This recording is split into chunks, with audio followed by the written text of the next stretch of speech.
Brothers and sisters of Uganda, I greet you with the deepest respect and solidarity from across our beloved African continent. I stand before you today not as an outsider looking in, but as a fellow African who understands the struggles, the aspirations, and the burning desire for true democracy that beats in the heart of every oppressed people. What I am about to share with you is not propaganda, it is not foreign interference, it is simply the truth as I have witnessed it with my own eyes. When you step off a plane at Entebbe International Airport, whether you are a Ugandan returning home or a visitor arriving in this beautiful nation, you are immediately confronted with something I have never witnessed in all my years covering elections across this continent. Imagine walking through those arrival halls tired from your journey, and everywhere you turn, every pillar you pass, every wall you glance at, you see the same face staring back at you. Not the face of Uganda's diversity, not the faces of multiple candidates in a democratic contest, but one face, one message, one man who has already ruled for 40 years, asking you to give him another 5. Let me paint this picture for you clearly. As you walk through the secure arrival area, past immigration, collecting your luggage, making your way toward the exit, you encounter approximately 12 massive campaign posters. Each pillar in that terminal has been claimed, branded, stamped with the image and message of President Yoweri Museveni. The slogan reads, "Protecting the gains." But brothers and sisters, we must ask, what gains are being protected after 4 decades in power? Whose gains are these? Are they the gains of ordinary Ugandans who still struggle for basic services, quality education, affordable health care, and economic opportunities? Or are they the gains of a political class that has enriched itself while the majority remain in poverty? The posters do not stop in the arrival hall. As you move through the departure areas where Ugandans leave their country, perhaps seeking opportunities abroad that they cannot find at home, the same imagery follows you like a shadow. Every pillar, every available space, dominated by the same campaign materials. It is an overwhelming display of political dominance, a psychological operation designed to make you believe that resistance is futile, that alternatives do not exist, that this is simply the natural order of things. I have spent considerable time witnessing elections throughout Africa. I have been in Kenya, Tanzania, and numerous nations across our continent. Never have I seen anything quite like what exists at Entebbe Airport. This is not normal democratic practice. This is not how free and fair elections are conducted. This is the visual manifestation of power monopoly, the physical representation of political capture. The question that burned in my mind was simple but profound. Where are the posters of Robert Kyagulanyi, the young leader you know as Bobi Wine? Where are the campaign materials of the other candidates who have declared their intention to contest for the presidency? Why is it that in a supposedly democratic multi-party system, only one candidate has been granted the privilege to dominate the nation's primary international gateway? Brothers and sisters, this is not just about posters. These campaign materials at the airport are symptoms of a much deeper problem. Think about what an airport represents. It is a national asset that belongs to all Ugandans, regardless of their political affiliation. It is funded by taxpayer money, maintained through public resources, and it serves as the face of Uganda to the international community. For such a space to be monopolized by a single candidate's campaign materials raises fundamental questions about fairness, about the proper use of public resources, about the integrity of the electoral process itself. When international observers arrive in Uganda to monitor your elections, the very first thing they see is this overwhelming display of incumbency advantage. Before they even clear immigration, they are confronted with visual evidence that this contest is not being conducted on a level playing field. The message is clear. One candidate has access to state resources, to public infrastructure, to every avenue of publicity, while his opponents must struggle for every inch of visibility. Some defenders will argue that nothing prevents other candidates from putting up their own posters at the airport. But you and I both know this argument is dishonest. Access to such premium advertising space is not available to everyone equally. In a genuinely democratic system, either all candidates would have equal access to such public spaces, or no candidate would be permitted to use them for partisan political purposes. The billboards throughout Kampala and across Uganda tell a similar story. As you move through your daily lives, you are bombarded with images and messages from one source. The visual landscape of your country has been captured, occupied,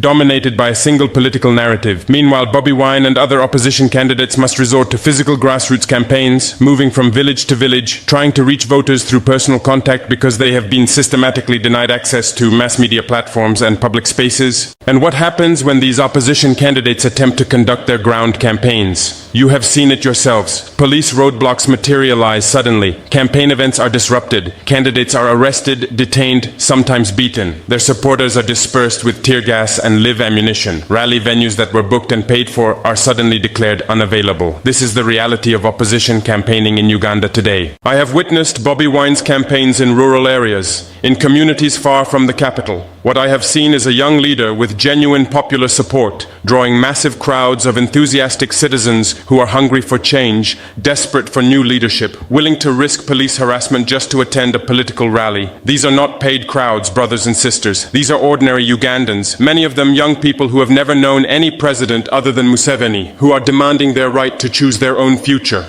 The contrast could not be more stark. On one side, you have a candidate who controls state resources, who can plaster his image across airports and billboards, who enjoys the protection of security forces, who has access to state media whenever he desires, who can campaign without fear. On the other side, you have candidates who must fight for every opportunity to communicate with voters, who face systematic obstruction, whose campaigns are treated as security threats rather than legitimate exercises of democratic rights. Now, I know some people accuse me of bias. They say I am a tool of Western interests, that I am promoting imperialism, that my coverage proves I have an agenda against African governments. Let me address this directly because it is important you understand my motivations. I am not here advocating for any particular candidate or party. I am speaking truth about what I see. If opposition candidates were to win power and then suppress dissent, manipulate elections, or abuse human rights, I would speak about that with equal vigor. My loyalty is not to any political party or leader. My loyalty is to truth, to justice, to the democratic rights of African people. The accusation that I am an agent of Western imperialism is designed to discredit legitimate criticism by wrapping it in nationalist rhetoric. But brothers and sisters, true Pan-Africanism does not mean defending African dictators simply because they are African. It means demanding that African leaders serve African people with integrity, transparency, and accountability. It means insisting that democracy in Africa should be as real and meaningful as democracy anywhere else. When I speak about electoral manipulation in Uganda, I am not serving Western interests. I am serving Ugandan interests, African interests, the interests of people who deserve to live in a truly democratic society. Let us return to President Museveni's slogan asking you to allow him to continue protecting the gains of his 40 years in power. This framing is clever but fundamentally dishonest. It assumes that all Ugandans agree significant gains have been made and that only Museveni himself is capable of protecting them. Each of these assumptions deserves to be challenged. 40 years is a very long time. An entire generation has been born and reached adulthood knowing only one president. Is this normal? Is this healthy for democracy? What opportunities have been lost during these 40 years of single-party dominance? What innovations have been stifled? What younger leaders have been prevented from emerging? What corruption has been enabled by the concentration of power in one person's hands for so long? The assumption that only Museveni can protect whatever gains have been made is perhaps the most problematic element. It suggests that Ugandan institutions are so weak, that the Ugandan people are so incapable, that without this one man everything will collapse into chaos. This is not confidence in Uganda, brothers and sisters. This is an insult to Uganda. It says Ugandans cannot govern themselves, cannot be trusted to choose new leadership without risking national disaster. Democratic systems are built on the premise that no individual is indispensable, that institutions are stronger than personalities, that power can and should transfer peacefully. When a leader suggests that only he can save the nation, that his departure would mean catastrophe, this is not the language of democracy. This is the language of dictatorship, of personality cult, of the kind of governance that has failed Africa repeatedly. Brothers and sisters, I want to speak directly to the young people of Uganda. Many of you have never known any president other than Museveni. For you, his face on every billboard is simply normal. But I want you to understand that this is not normal. This is not how vibrant democracies function. Look around our continent, and you will see examples of peaceful democratic transitions. Look at Ghana, where presidents serve their terms and peacefully hand over power. Look at Botswana, which has maintained democratic stability through regular competitive elections. Look at Kenya, where leadership has changed multiple times through the ballot box. These examples prove that African countries can have functioning democracies, that change is possible. You young people have grown up with technology, with access to information that previous generations could not imagine. You can see what is happening in other countries. You can connect with each other and organize for change. This terrifies authoritarian leaders because they know that informed, connected, mobilized young people are the most powerful force for democratic transformation.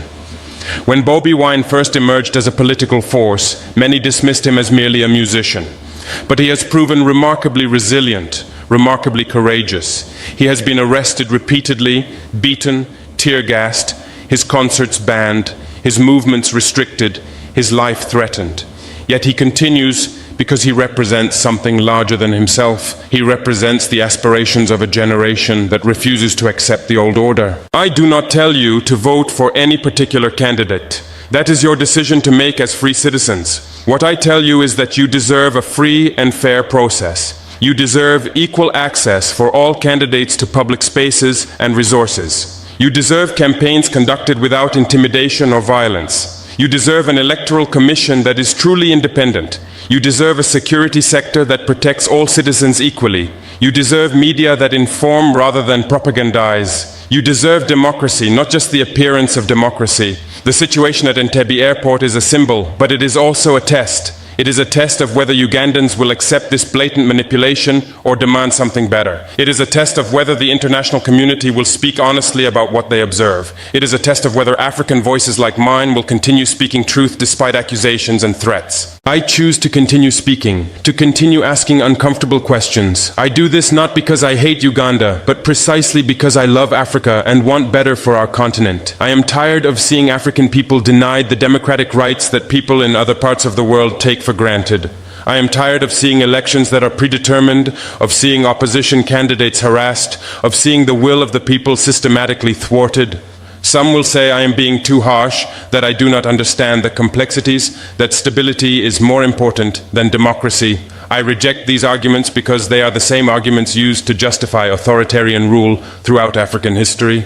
They are patronizing arguments that treat African people as children who cannot be trusted with self-governance. Uganda is ready for democracy. Uganda has always been ready for democracy. Uganda deserves democracy. The question is not whether Ugandans are capable of governing themselves. The question is whether those who currently hold power will respect the will of the people. As the 2026 elections approach, the world will be watching Uganda closely. But brothers and sisters, what matters most is not what international observers think. What matters most is what you, the people of Uganda, decide to do. Will you accept this situation or will you demand better? Will you turn out to vote despite obstacles and intimidation? Will you document irregularities and speak out about injustices? Will you protect each other at polling stations? Will you insist that your votes be counted honestly? These are the choices before you, and they are choices that only you can make.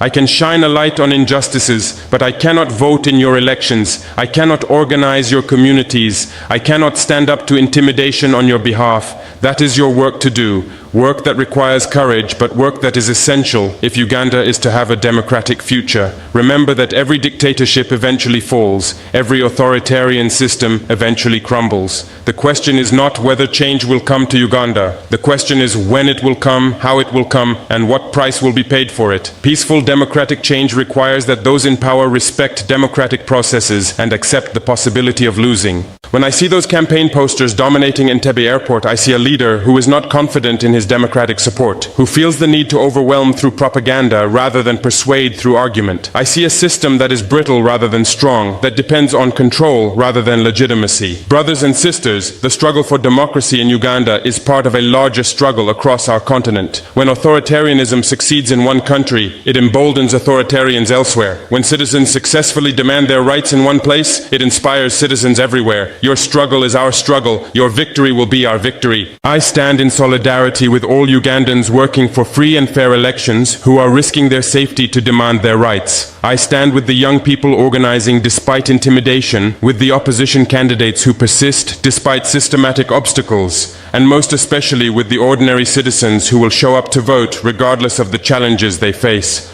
Go forward with courage and with hope. Organize yourselves. Protect each other, document everything, speak truth even when it is dangerous, and above all, vote. Vote in numbers too large to manipulate. Vote despite obstacles. Vote for the future you want to see rather than for the past that some would force you to accept. Your votes are your power, and no amount of propaganda can substitute for genuine democratic legitimacy. The new Uganda that Bobi Wine speaks of, where all citizens are equal regardless of tribe, where young people have opportunities, where democracy is real, that Uganda is possible. But it will not be given to you by those who currently hold power. It must be claimed by you through your own collective action, your own courage, your own insistence on democratic rights. I will continue speaking about what happens in Uganda, sharing your story with the world, but the outcome depends on you, brothers and sisters. May you find the courage to claim the democracy you deserve, may you build the Uganda you dream of, and may you prove prove to the world that African people are fully capable of governing themselves through genuine democratic processes. The future is yours to shape. Go forward and shape it well.